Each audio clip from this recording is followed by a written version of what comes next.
More charges have been filed against a Bourbon County teacher accused of harassing students, and there were other new developments in the case today. Caught on tape, a man seen stealing items right off a front porch of a Lexington home. Hear from the frustrated homeowner. How friends and family of a dying Central Kentucky woman are asking for your help to make her last wish come true.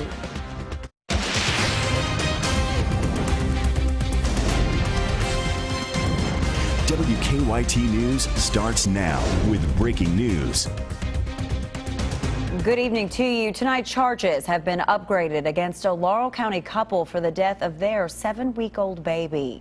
The Laurel County Sheriff's Office charged Jessica and Gary Nicely with murder and criminal abuse this afternoon. Deputies say the couple's infant twins were both injured last week, but one died a few days later. The Niceleys had originally been charged with assault and wanton endangerment, but investigators have been saying charges would likely be upgraded.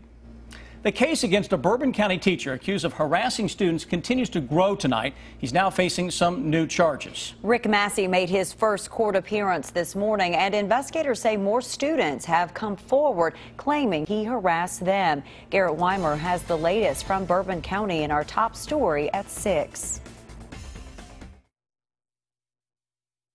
In the matter of Rick Massey, Rick Massey already faced 9 counts of harassment with physical contact when he came to court on Wednesday. That number is now up to 15 counts after the special prosecutor brought another 6 counts against him during the hearing. She says they drafted those complaints after further investigation. There are currently 4 individuals involved in the counts that exist. There is an investigation that is pending. So, do you expect more? There could be. I really don't know at this point. The original warrant states that Massey admitted to most of the allegations against him. Massey himself wouldn't comment to reporters after the hearing. His attorney wouldn't elaborate on the new charges. I'm not going to comment on the allegations at this point because the allegations in the complaint are very general. There's some things in here which certainly with which we take issue, but I'm not going to get into specifics at this point. During the hearing, Judge Vanessa Dixon recused herself from the case. A new judge will now hear it as it moves forward. In Paris, Garrett Weimer, WKYT. Massey's attorney waived his arraignment. A pretrial conference has been scheduled for November. A man injured in a shooting near a Lexington motel has died. The Fayette County Coroner's Office has identified the victim as 24-year-old Victor Villagomez Duarte of Denver, Colorado. He died at UK Hospital this morning. Police say he was shot along Buena Vista Road Monday morning. They say that they found him in the parking lot of the Microtel Motel. Police are investigating this as a homicide. They haven't made any arrests, but they think the shooter and victim knew each other. We have an update tonight. A man arrested when police say they found him with the 15-year-old stepdaughter of a Boyle County murder victim. Police in Tucumcari, New Mexico, tell us that 20-year-old Kenneth Nye tried to kill himself after being arrested, so he's now in the hospital with serious injuries. They say that he was with 15-year-old Jenna Oakley when they arrested him over the weekend. He's charged with contributing to the delinquency of a minor. Police say that Jenna Oakley also faces charges in New Mexico, but they will not say what those are. Police found Oakley's stepmother dead last week in her Boyle County home. So far, no one has been charged with the murder, but court documents in New Mexico refer to Jenna Oakley as the primary suspect. It is a place to relax and greet people to your home, but a Lexington man says an unwelcome visitor decided to steal items off his front porch, and it was all caught on surveillance video. As Victor Puente tells us new at 6, the video also shows a child with the thief. That video not only shows a man stealing some cushions off of porch furniture, it also appears to show a child helping him. C.W. Etherton says it was his phone connected to his security system that alerted him Tuesday morning. And at 1:45 it binged, and I looked, and actually took a couple of seconds to realize someone was out on the front porch. That man was grabbing the cushions to Etherton's porch furniture, as many as he could carry. It's frustrating to start with that someone would have the audacity to come up on your front porch and steal something that you have worked for. What surprised Etherton even more was when a child could be seen coming into frame. They eventually also grab a pillow. He said by the time he got on his front porch, they were gone. He also says the chairs aren't cheap. to replace them, it's going to be at least, $200, $250 each. But he's more worried about what that child is learning. He hopes someone recognizes the man and can make contact with both of them. I'd like to see them caught, mainly to help get the child straightened out on the right road. Lexington police tell me they've had several other reports of thefts in this area with people stealing generators and lawn equipment, but they don't believe those thefts are connected to this crime. In Lexington, Victor Puente, WKYT. Lexington police say they do have some suspects in those other thefts. The discovery shocked people living nearby, but tonight environmental crews are now cleaning up high levels of arsenic they found in dirt along a Montgomery County road. The EPA says it found the arsenic around Long Lane off US 460. As Monique Blair tells us, crews began work today to dig up the dirt and get rid of the arsenic. A spokesperson for the Energy and Environment Cabinet tells me there are 6 homes out here on Long Lane that have levels of arsenic that need to be addressed. And you can see the work out here has already started today. Just in the past couple of hours, we have seen crews wearing hazmat suits and also quite a bit of large equipment coming and going from Long Lane. The Energy and Environment Cabinet spokesperson John Mira tells me the digging began today and the soil surrounding the 6 homes will be dug up, 2 homes at a time. Mira says the digging will take about 10 days for the 2 homes, so this whole process is estimated to take about 30 days. Mira says the homes were not evacuated, but if the residents chose to leave, they will have their housing and food paid for while they're away. Those who live out here on Long Lane tell me this whole ordeal has not only scared them, but has turned their lives upside down. It's heart-wrenching to know that everyone back here has worked hard to get what little bit they've got, and just to have it wiped away, it's not right. This is not the American dream. Now out here at the entrance to Long Lane, the Montgomery County Health Department along with the Kentucky Department for Public Health are both out here taking toenail samples from the roughly 70 people who live out here on Long Lane. They're trying to determine what their exposure to arsenic has been in the past year, but I'm told it could take up to a few months to get those results back. In Montgomery County, Monique Blair, WKYT. The Division of Waste Management has started the process of contacting the people it says are responsible for the soil being contaminated. Today, the Kentucky Department for Public Health issued another warning about the state's drug epidemic. Health leaders say 15 overdoses statewide were reported to them over the Labor Day weekend, and of those 12 were deadly. State health leaders have asked hospitals, coroners, health departments, and other agencies to report all overdoses so they can track them. Last week, health leaders called fentanyl-laced heroin a public health crisis. We've had a long stretch of sunny, dry weather, but looks like some changes will soon be on the way. Chief Meteorologist Chris Bailey has an early look at the forecast. Chris? Yeah, we are indeed in a nice little stretch of some steamy air across the Bluegrass State. As you mentioned, it's been dry. We're going to change both of those up in the coming days. Not a moment too soon. Still upper 80s to around 90 out there across most of central and eastern Kentucky. I know it's after Labor Day. Mother Nature did not get the memo that summer is supposed to be finished by now. We look at your Defender Radar Network. I've got nothing to show you, but at this point tomorrow, we're likely to be tracking a little broken band of some showers and thunderstorms creeping in from the west. Right now, we've got a hot ridge of high pressure right on top of the Ohio-Tennessee Valley. Cold front to our west, though, has showers, thunderstorms increasing out ahead of that. Look what comes in behind that, some much cooler air. That has a ticket for the Bluegrass State, but not until we get deeper into the weekend. So over the next few days, the bigger story will be the storms set to increase. That cold front will arrive over the weekend, and coming up here in just a matter of about 5-6 minutes or so, we're going to track that push of much cooler air for the second half of the weekend. I think you will be pleasantly surprised at the numbers in just a few. Thanks, Chris.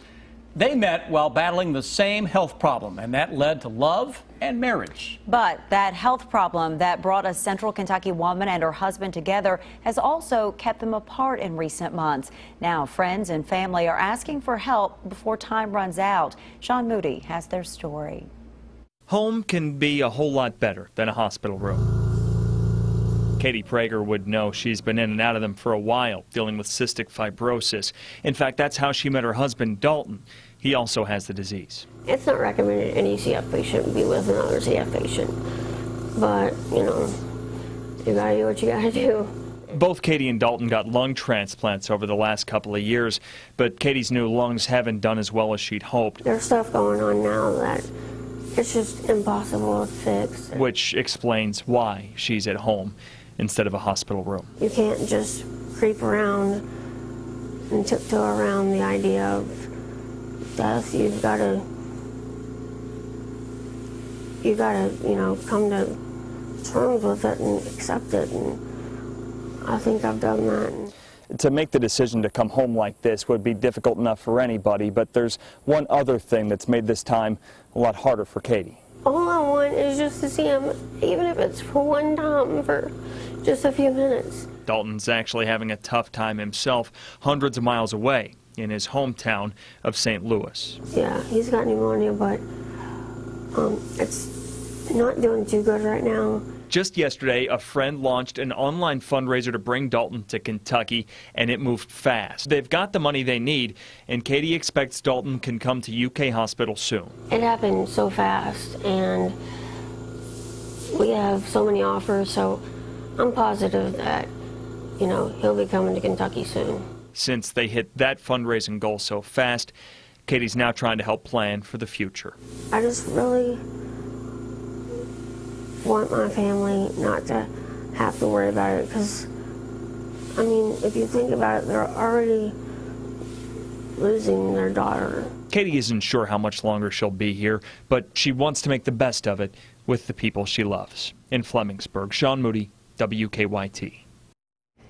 It is heartbreaking, and if you would like to help out with Katie and her family's funeral and medical bills, you can find a link to their fundraiser attached to this story on WKYT.com. A Kentucky man facing federal charges in a computer hacking case says he's not guilty. Derek Lostutter, who goes by KY Anonymous online, was arraigned in federal court in Lexington today. Investigators claim Lostutter was among those who hacked into a website and email account for someone who ran a booster website for Steubenville, Ohio high school athletic teams. This came around the same time that two high school football players there were accused of raping a student. Investigators say in a video, KY Anonymous threatened to release personal information on players and coaches. Lostutter's attorney says another defendant in the case faced much lesser charges.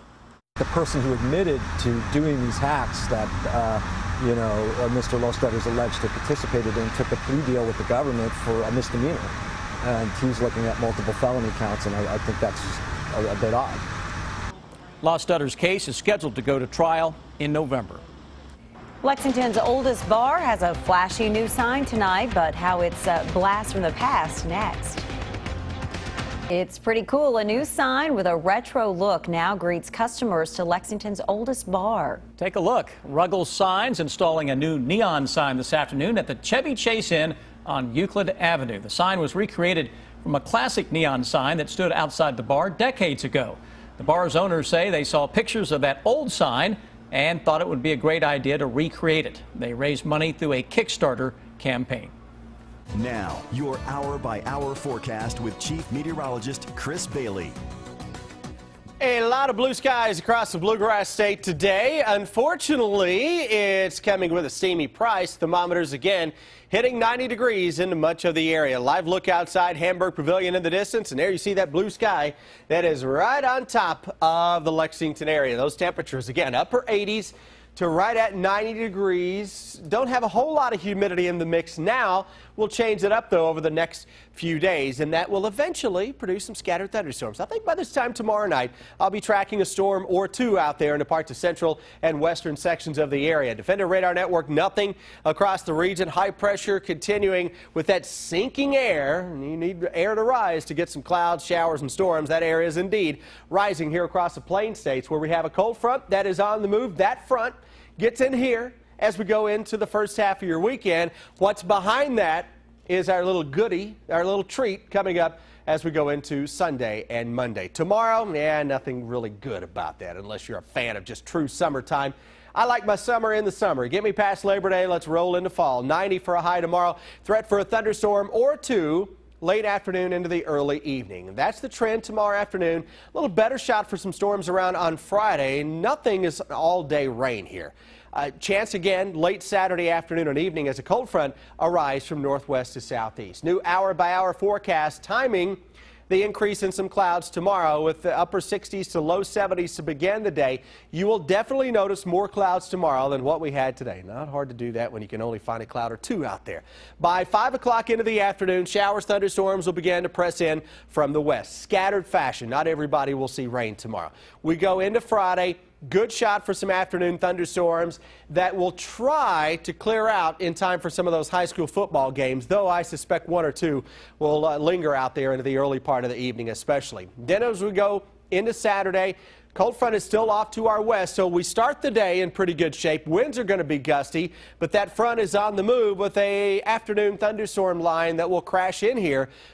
Cooler winds then blow on Sunday. Fall blast comes in from northwest to southeast. Now, this isn't one that's just going to stay and hold. It's a reminder that it is indeed September. And watch how quickly the numbers drop as we go into Saturday afternoon and evening with a lot of upper 80s into eastern Kentucky. And by the time you wake up Sunday morning, we're into the mid to the upper 50s into most areas. Look at afternoon highs on Sunday into the 70s and a very steep drop coming up as we go into Sunday evening. We'll finish the evening into the 50s and wake up to upper 40s to low 50s on Sunday morning. I can handle that.